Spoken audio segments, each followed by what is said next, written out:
with the topic of dealing with deep sadness at the holidays and beyond. So Tracy, come on down. Tracy.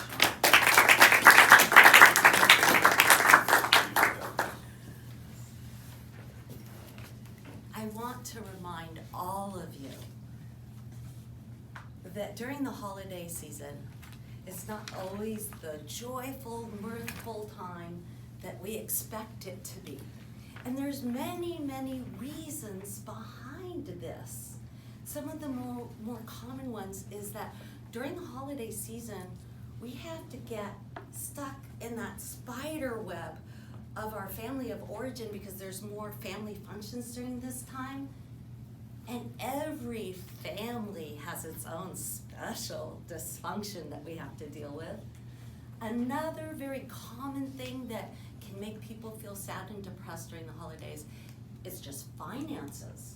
Our finances get more stretched and there's all that expectation of present buying.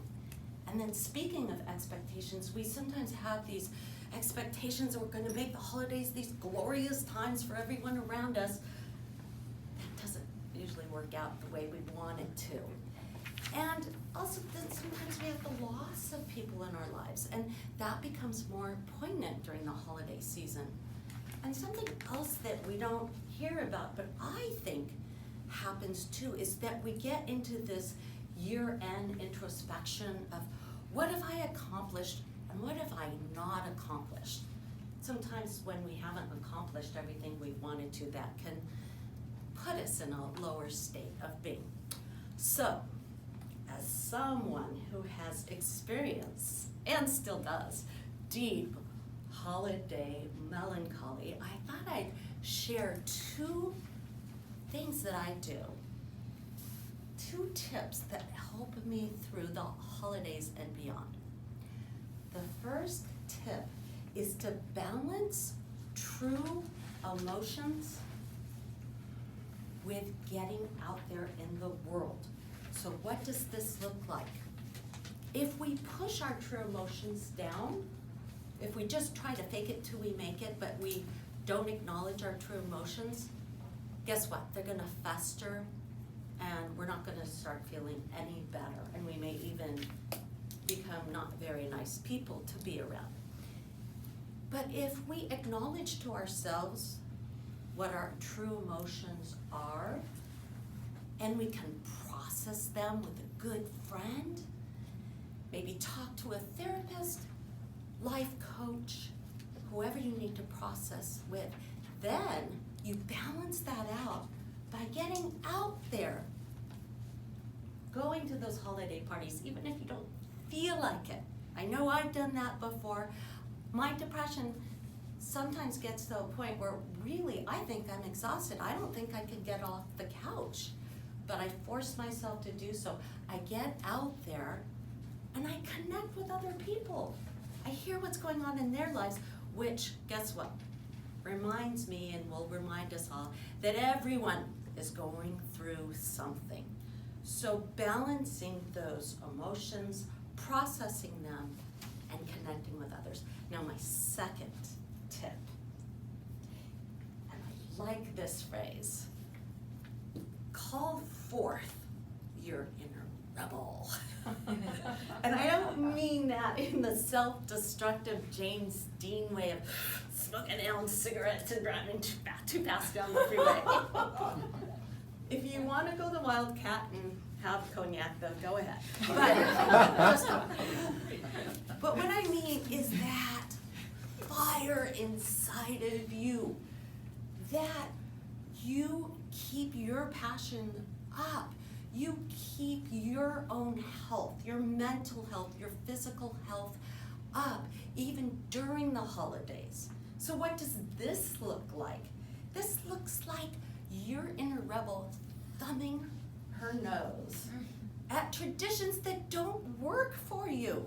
So maybe with the present gift giving, talk to your circle of fellow gift givers and ask them, hey, can we have a set price? Can we maybe exchange baked goods instead of going and buying expensive presents? Or if need be, do what I do and go to Ross Dress for Less and find a fabulous buy there. What's another thing this inner rebel can do for you? She can help you to keep your boundaries up, to say no, even though it's the holiday season. So when your partner says, can Cousin Frankie stay a couple days? And you can't stand Cousin Frankie, and you know Cousin Frankie is gonna put you on edge, which is gonna put everyone else around you on edge, you still say no. And when your partner says, but it's Christmas, but it's Hanukkah, but it's the New Year's. You still say no. You keep up your boundaries. You let the inner rebel guide you. Uncle Frankie can stay in a motel for all I care. Seriously. And then the third thing is to keep up your physical health, which helps with your mental health. So what does that look like? Maybe you're too busy because of the, trying to get ready to go to the family's party, and you can't make it to the gym. And you can't get out for your power walk because it's raining. And if you go to that party, you're also supposed to cut up all the veggies because you said you're gonna bring the veggie plate. But when you're looking at the watch, you don't have time, and though, if you work out, you're gonna feel better. Guess what? You get creative like you would with your present buying. You go on YouTube, you find a 30-minute kickboxing video, which I do a lot of, and you go for it, and maybe you stop at Vons and buy just an already made veggie plate, because once you go there, you're gonna feel better. And then once you are there, when Grandpa Mortimer pushes a huge piece of his rum cake on you, and you really want to be nice to Grandpa Mortimer. You don't want to hurt his feelings. So stay gracious, accept it. You don't have to eat it all. You can share it with some other family member or wrap it up, and if he sees that and looks upset, just say, Uncle Mortimer or Grandpa Mortimer, I love it so much I'm gonna eat it after my breakfast with coffee tomorrow. So in conclusion, 365 days a year, you can use these tips. You can balance your true emotions with being out there in the world and connecting to other people. And you can keep that inner rebel by your side. Walk with her 365 days out of the year. Keep those steps light and that sadness behind you. Thank you.